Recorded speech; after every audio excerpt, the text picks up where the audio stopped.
ਇੰਨੀ ਕੁ ਖੁਸ਼ਕੀਆਂ ਹੋ ਜਾਂਦੀਆਂ ਦਿਮਾਗ ਦੀਆਂ ਸ਼ਰਾਈਨ ਵੀ ਜਿਹੜੀਆਂ ਤੰਗ ਹੋ ਪੈਂਦੀਆਂ ਨੇ, ਉਹਦੀ ਰੋਹ ਹੀ ਨਹੀਂ ਜਾਂਦੀ, ਮਿਰਗੀ ਹੋ ਪੈਣੀ। ਖਫਕਾਨ ਵੀ ਆ, ਦਿਲ ਜਿਹੜਾ ਹੈਗਾ ਬੈਠਣ ਲੱਗ ਪੈਂਦਾ ਹੈਗਾ। ਮਾਲੀ ਖੋਲੀਆ ਹੋ ਪੈਂਦਾ। ਮਾਲੀ ਖੋਲ ਪਤਾ ਹੀ ਨਹੀਂ ਅਲਾਮਤਾਂ ਦਾ ਤੁਹਾਨੂੰ। ਮਾਲੀ ਖੋਲੀਆ ਫਿਰ ਬੰਦਾ ਢੇਰ ਬੋਲਦਾ ਹੈਗਾ। ਹਾਂਜੀ खफकान तो बहुत ही इख्तलाज तो अगली स्टेज नहीं खफकान मतलब इख्तलाज आ गया दिल का। खफकान ਜਿਹੜਾ ਹੈ ਨਾ ਅਸਲ ਵਿੱਚ ਗੁੱਦੀ ਅਲਾਮਤ ਹੈ, ਲੇਕਿਨ ਉੱਥੇ ਹਰਾਰਤ ਇੰਨੀ ਵੱਧਦੀ ਹੈਗੀ ਕਿ ਬਾਅਦ ਦੇ ਵਿੱਚ ਨਾ ਦਿਲ ਬਹਿ ਹੀ ਜਾਂਦਾ ਕੰਮ ਕਰ ਕਰਕੇ। ਫਿਰ ਉੱਥੇ ਗੁੱਦੀ ਤਹਿਰੀਕ ਪੈਦਾ ਹੋ ਜਾਂਦੀ, ਗੁੱਦੀ ਤਹਿਲੀਲ ਹੀ ਹੋ ਪੈਂਦਾ ਆਪਣਾ ਕੰਮ ਕਰ ਕਰਕੇ। ਇੱਕ ਅਜ਼ਲਾਤੀ ਤਹਿਰੀਕ 'ਚ ਵੀ ਤਹਿਲੀਲ ਹੋ ਜਾਂਦਾ, ਇੱਥੇ ਦਿਲ ਆਪੇ ਹੀ ਕੰਮ ਕਰ ਕਰਕੇ ਵੀ। हाँ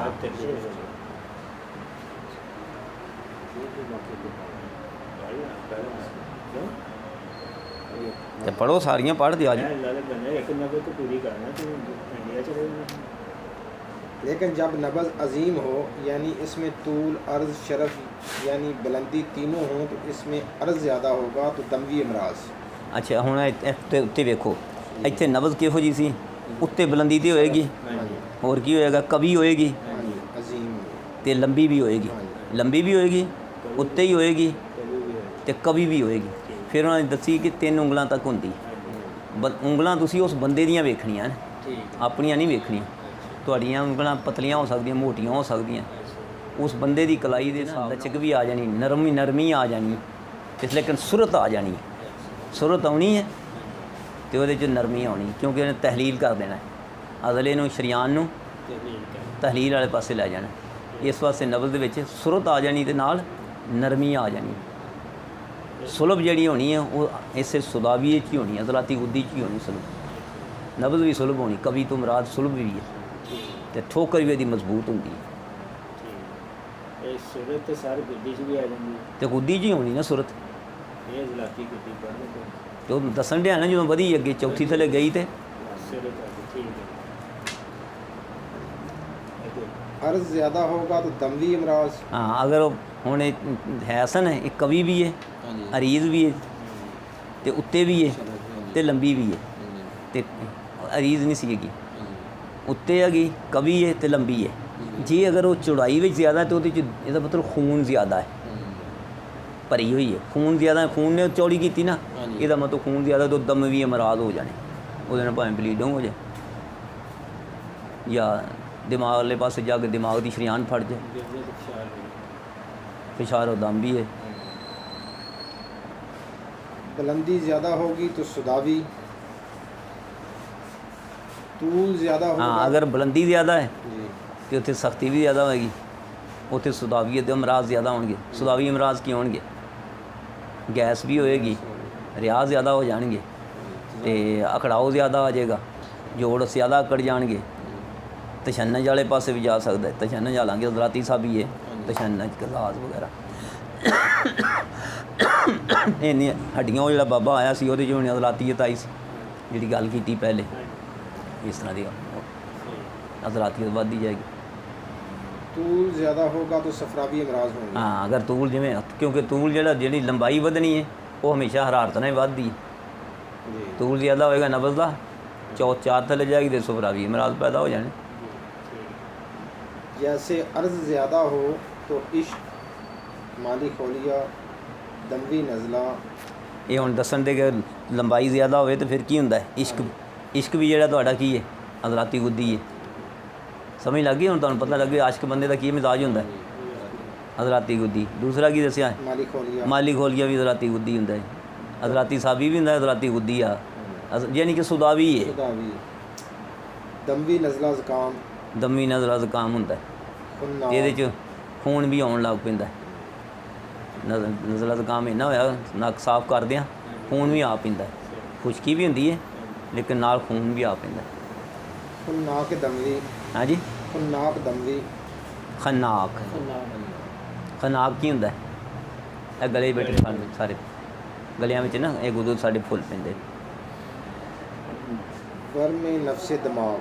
हाँ ਵਰਮੇ नफ्से दिमाग ਦਿਮਾਗ ਦੇ ਮਰਕਜ਼ ਵਿੱਚ ਜਾਣੀ ਦਿਮਾਗ ਦਾ ਆਪਣਾ ਹੈ ਨਾ ਨਫਸੇ ਦਿਮਾਗ ਨਹੀਂ ਹੋਣਾ नफ्से दिमाग ਅੱਛਾ ਚਲੋ वर्मे नफ्स दिमाग ਦਿਮਾਗ ਦੇ ਆਪਣ ਜਿਹੜਾ ਅਜ਼ਲਾਤੀ ਮਰਕਜ਼ ਹੈ ਨਾ ਉਹਦੇ ਵਿੱਚ ਆਏਗਾ ਵਰਨਾ ਇਹ ਵਰਮ ਜਾਂ ਜੇ ਦੂਸਰਾ ਵਰਮ ਹੈ ਤੇ ਫਿਰ ਦਿਮਾਗ ਦੇ ਵਿੱਚ ਕਿ ਦਿਮਾਗ 'ਚ ਸਕੂਨ ਆ ਕੇ ਉੱਥੇ ਰਤੂਬਤ ਭਰ ਗਈ ਉਹ ਵਰਮ ਹੈ ਇਹ ਵਰਮ ਨਹੀਂ ਕਹਿਲਾਉਂਦਾ ਇਹ ਅਜ਼ਮ ਕਹਿਲਾਉਂਦਾ ਹੈ ਤੇ ਜੇ ਵਰਮ ਹੈਗਾ ਜਿਹੜਾ ਅਸਲੀ ਵਰਮ ਦੀ ਤਾਰੀਫ ਨੇ ਉੱਥੇ ਤਹਿਰੀਕ ਹੁੰਦੀ ਹੈ ਤਹਿਰੀਕ ਨੂੰ ਸਮਝਦੇ ਪਏ जी ਇੱਕ ਸਕੂਨ ਦਾ ਵਰਮ ਇੱਕ ਤਹਿਰੀਕ ਦੇ ਵਰਮ ਨੂੰ ਅਸਲ ਵਰਮ ਗਿਣਿਆ ਜਾਂਦਾ ਹੈ ਕਿ ਉੱਥੇ ਤਹਿਰੀਕ ਹੀ ਉੱਥੇ ਖੂਨ ਜਾ ਰਿਹਾ ਹੈ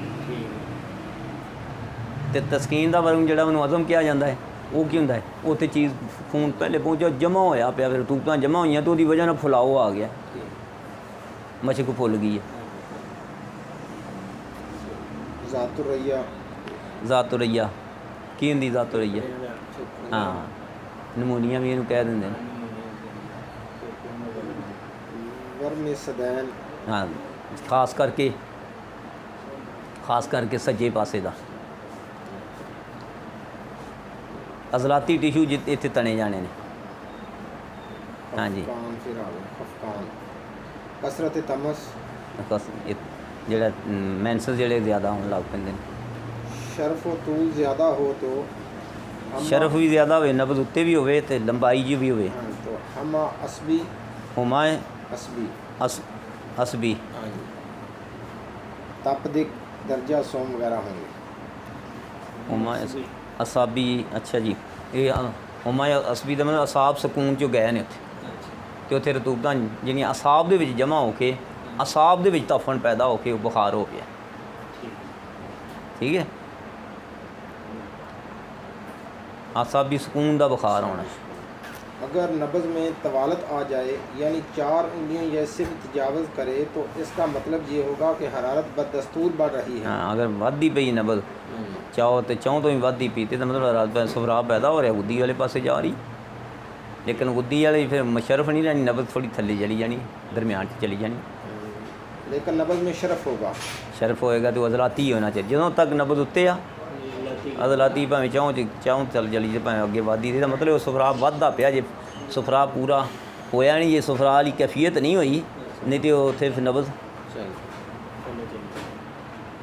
मज़कूरा हालात बदस्तूर होंगे लेकिन तबीयत तहलील मवाद पर गालिब आ रही होगी ਹਾਂ ਮਵਾਦ ਤਹਿਲੀਲ ਮਵਾਦ ਦੇ ਉੱਤੇ ਉਹਦੇ 'ਚ ਕਿਹੜੇ ਬਲਗਮੀ ਮਵਾਦ ਵੀ ਤਹਿਲੀਲ ਤੇ ਦੂਸਰੇ ਨੰਬਰ ਤੇ ਸੁਦਾਵੀ ਜਿਹੜੇ ਖਾਸ ਕਰਕੇ ਫੋੜੇ ਪੂੜੇ ਹੋਣਗੇ ਨਾ ਸਖਤ ਵਰਮ ਉਹ ਤਹਿਲੀਲ ਹੋ ਪਾਣਗੇ ਤਹਿਲੀਲ ਵਾਲੇ ਪਾਸ ਜਿਵੇਂ ਨਬਜ਼ ਲੰਬੀ ਹੁੰਦੀ ਪਈ ਹੈ ਨਬਜ਼ ਲੰਬੀ ਹੁੰਦੀ ਪਈ ਇਹਦਾ ਮਤਲਬ ਹਰਾਰਤ ਗਾਲਬ ਹੁੰਦੀ ਪਈ ਹੈ ਗਾਲਬ ਆ ਕੇ ਜਦੋਂ ਹਰਾਰਤ ਗਾਲਬ ਆਈ ਤੋਂ ਇਹਨੇ ਜਿੰਨੇ ਉਰਾਮ ਨੇ ਅਜ਼ਲਾਤੀ ਉਰਾਮ ਜਿੰਨੇ ਨੇ ਉਹਨਾਂ ਨੂੰ ਤਹਿਲੀਲ ਕਰਨ ਲੱਗ ਪੈਣਾ लेकिन जब नब्ज़ में शरफ ना रहे और नब्ज़ इन्हीं उंगलियों के नीचे वस्त और कलाई में हो तो इसका मतलब होगा कि सफरा पैदा हो रहा है जो इन मज़कूरा सुदावी अलामात का खामिल है